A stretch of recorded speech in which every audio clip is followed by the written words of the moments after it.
Are live now after the big Gonzaga game, and let's see if does it. I think it worked, Dan. I think it worked. Technology, right? Listen, me and technology is not pretty, but hold on. Now it's saying the broadcast is not available. Hold on. What did I do wrong? I feel like we're on the air, but it's not. Yeah, there we go. Yeah, I think it's working. All right. Anyway, I think we're good. Anyway, another big Gonzaga victory. This one was pretty convincing, Dan, and 99-88, but I feel like it was never that close. Like the game was never in question pretty much throughout. And, man, Jalen Suggs, like what can you say about this kid?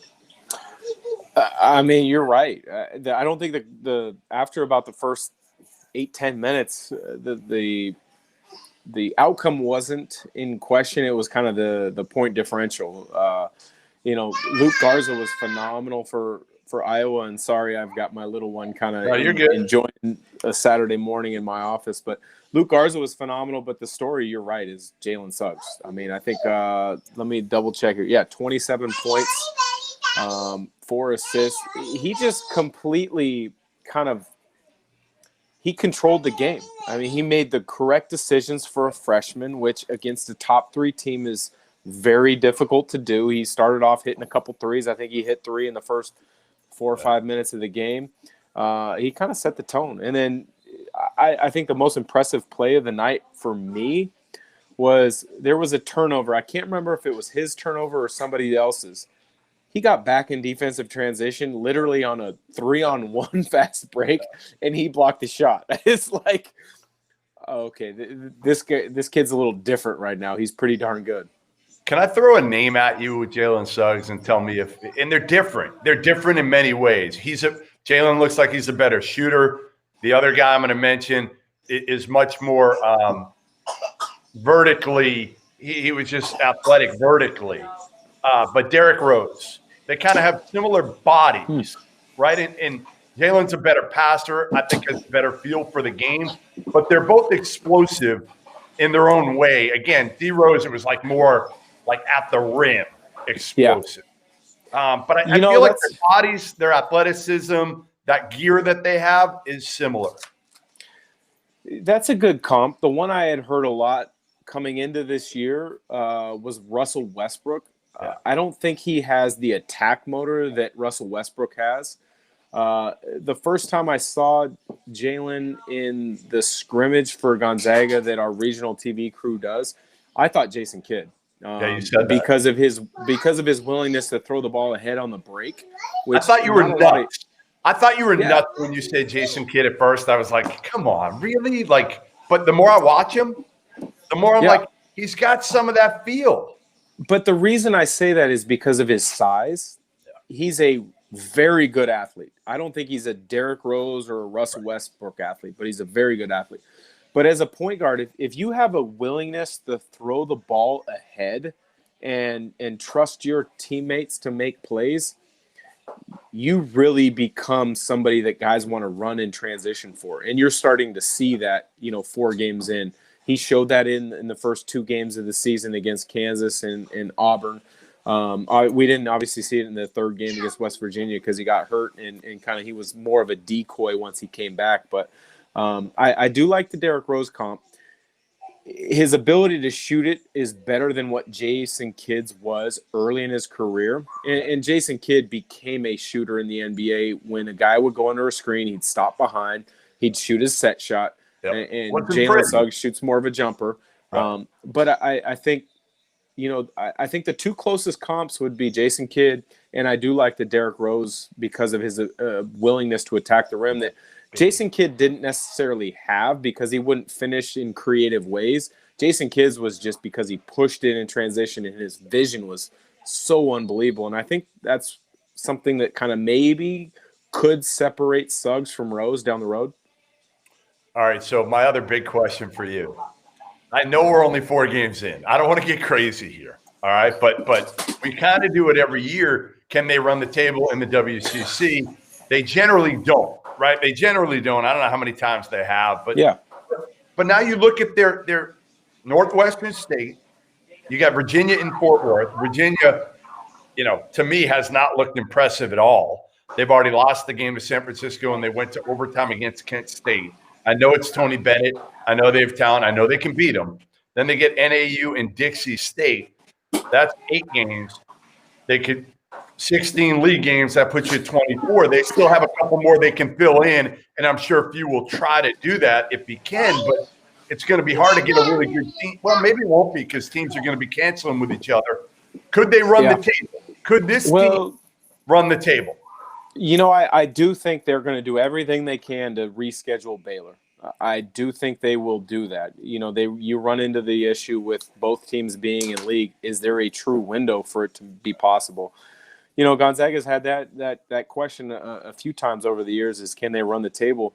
In particular, the year with Nigel Williams-Goss, where they lost to BYU, I think in the final home game of the regular season. I think it's a legitimate question again. I mean, you look at the teams that they're playing in the non-conference before they lead into WCC.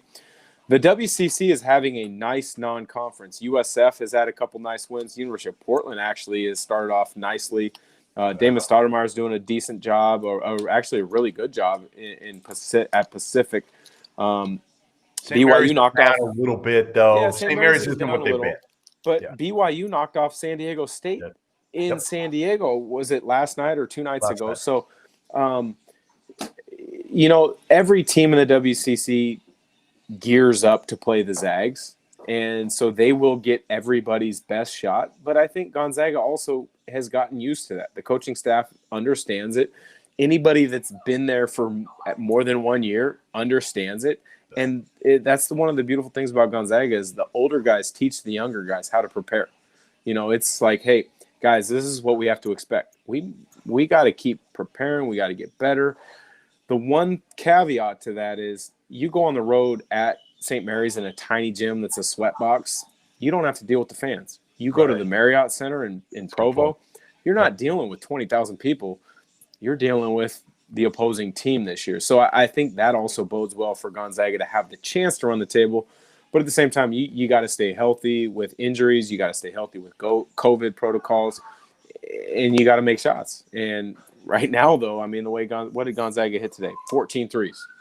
That's making shots. Iowa couldn't make them. Iowa couldn't make them. And that was kind of the difference. But really, it was like I felt like you could put Jalen Suggs out there against like the 3 Iowa perimeter players, and he could go by all 3 of them.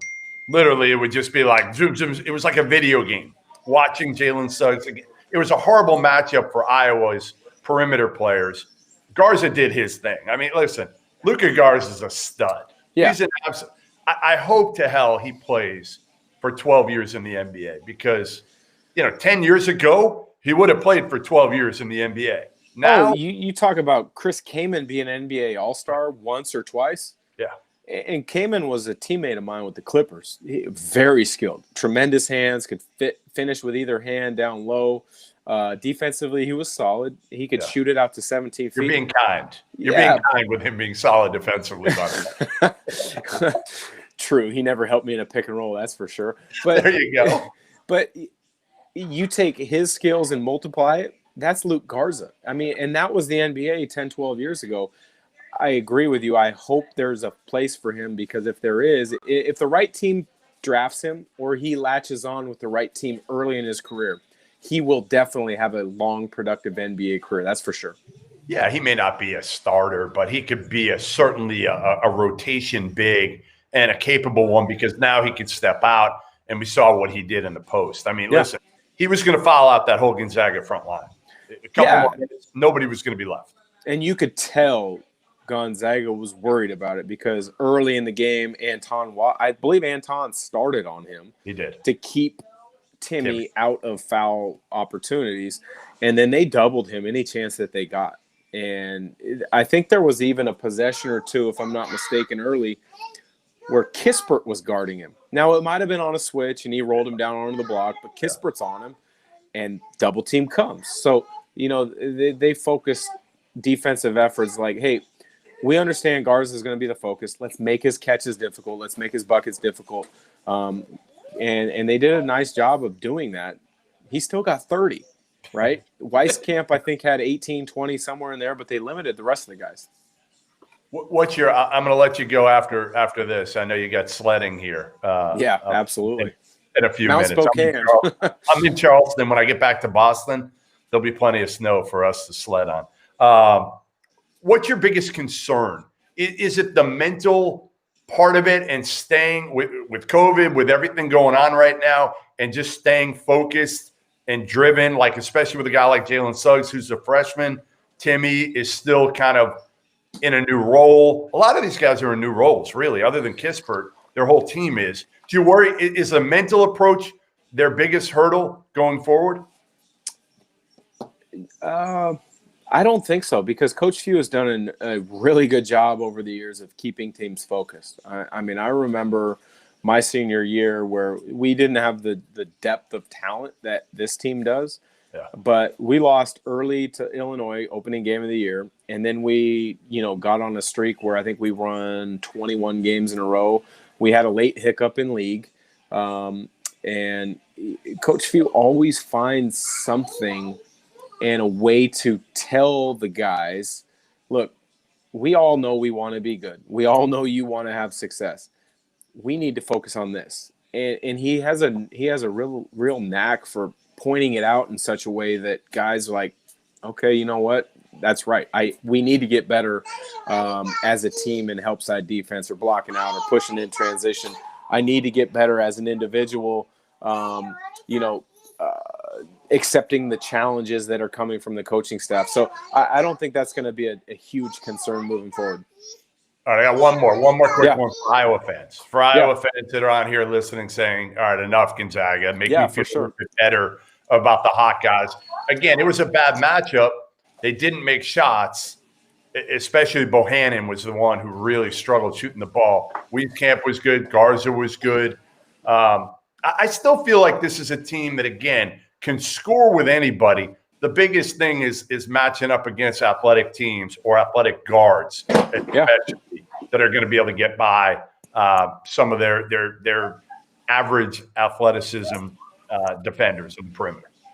Yeah, but I think that's one of those things where it's a small sample size. It's one game. You can't get overexcited or deflated on one performance. I mean, Bohannon's been I called a game for Westwood One Radio Bohannon's freshman year, and I liked him, and he's kind of proven out to be a really good college player.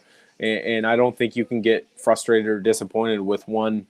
He's still trying to get healthy too, Dan. He missed all last year, so he's still trying to get healthy and back to what he was. I mean, I don't want to call it a down performance. I don't want to call it a deflating performance. You're talking about going against an NBA-level guard in Suggs, another NBA-level guard in Ayayi, Nemhart, who started for 2 years in the SEC. Kispert, if you're switched out on him, he's an NBA-level guard. So, I mean, and I know the Big Ten is probably the best conference in college basketball this season, but the fact is Gonzaga's depth at the guard position, you could switch 1 through 3 on any possession, and those guys are going to give Bohannon a different look, whether it's size, whether it's quickness, whether it's instinct, every time down the floor. And that's a difficult ask for anybody, whether you're a freshman or a senior. Yeah, and Garza just, again, doesn't have quite enough help up front. Wieskamp was tough enough to stick his nose in there a couple times and get some boards at the end. I think Iowa will be fine in the Big Ten. I'm not sure if and they're better defensively. They're just not great. It just wasn't a great matchup.